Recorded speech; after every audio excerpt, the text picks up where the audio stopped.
Assalamualaikum warahmatullahi wabarakatuh. Halo teman sehat, gimana kabarnya hari ini? Semoga kita semua sehat, semangat, pastinya harus bahagia ya.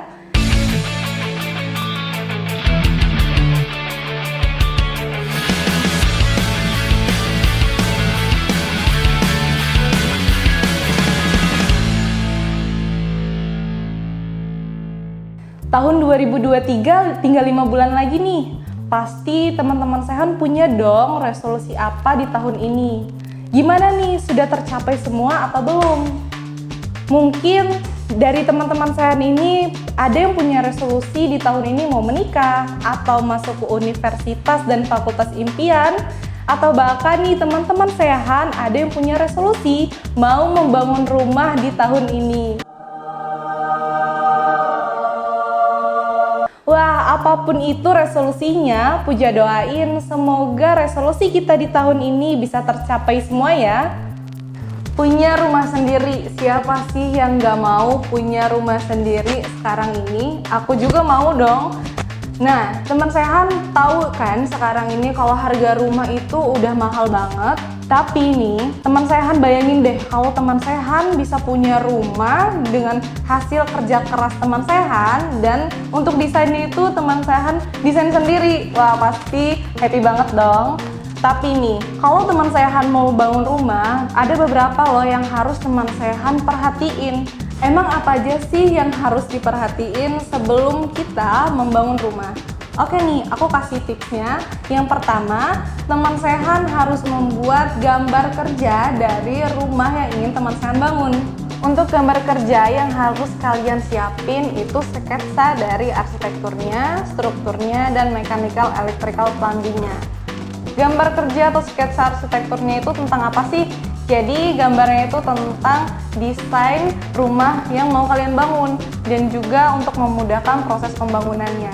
Nah, kalau untuk gambar kerja strukturnya nih, itu tentang material apa yang mau kalian gunain. Misalkan nih ya, dari pondasi jenis apa yang mau kalian gunain. Lalu ada material atau mutu beton apa sih yang mau kalian pakai. Dan juga misalkan material dinding apa nih yang mau kalian gunain untuk rumah kalian. Untuk sketsa mechanical, electrical, dan plumbingnya itu untuk pemetaan dari listrik dan juga instalasi air bersih dan air kotornya. Untuk kalian nih yang ingin membuat gambar kerja bisa melalui jasa arsitek desain rumah, karena pastinya bakal lebih detail dalam pengerjaannya dan sesuai dengan keinginan kalian. Karena nih, banyak juga pengalaman di mana ketika membangun rumah tanpa gambar kerja itu mengakibatkan biaya yang malah jadi membengkak. Oke, selanjutnya kalian harus punya IMB,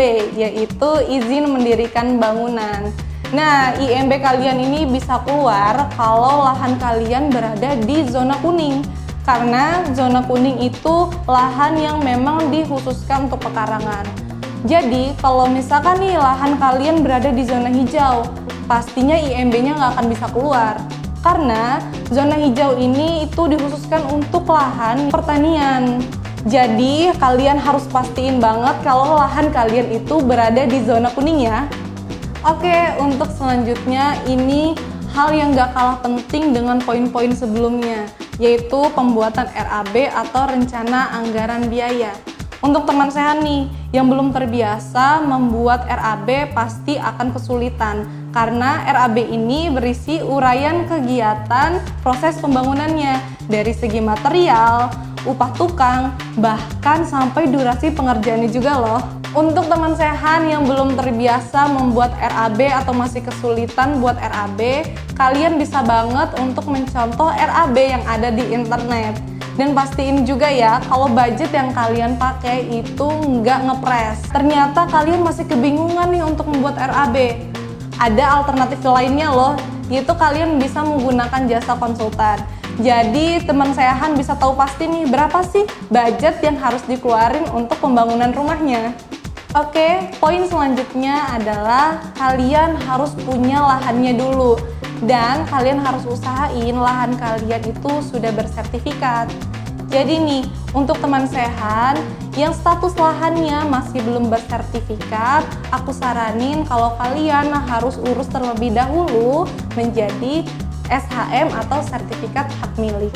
Nah, ini adalah poin terakhir yang gak kalah penting juga dengan poin-poin sebelumnya, yaitu memilih kontraktor.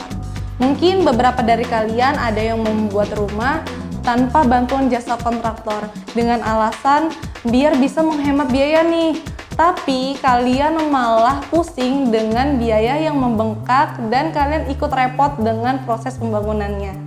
Jadi untuk kalian yang punya aktivitas bekerja setiap harinya, gak ada salahnya loh kalau kalian menggunakan jasa kontraktor. Ya walaupun sedikit merogoh kocek, tapi kan setidaknya hasilnya akan lebih aman karena ditangani langsung oleh spesialis di bidangnya. Dan untuk jasa kontraktornya, kalian bisa banget menghubungi tim Rumah Sehan ya. Nah, itu tadi poin-poin yang bisa aku share di video kali ini. Semoga video ini bisa membantu kalian yang sedang membangun atau yang ingin membangun rumah ya. Kalau kalian masih ada pertanyaan seputar video ini, kalian bisa langsung tulis di kolom komentar atau kalian bisa hubungi kontak person Rumah Sehan. Sebagai bentuk apresiasi untuk mendukung channel ini, kalian bisa like, share, dan subscribe karena hal tersebut sangat berarti untuk perkembangan channel ini selanjutnya. Nantikan terus video channel Rumah Sehan. Aku Puja, sampai jumpa di video selanjutnya. Bye!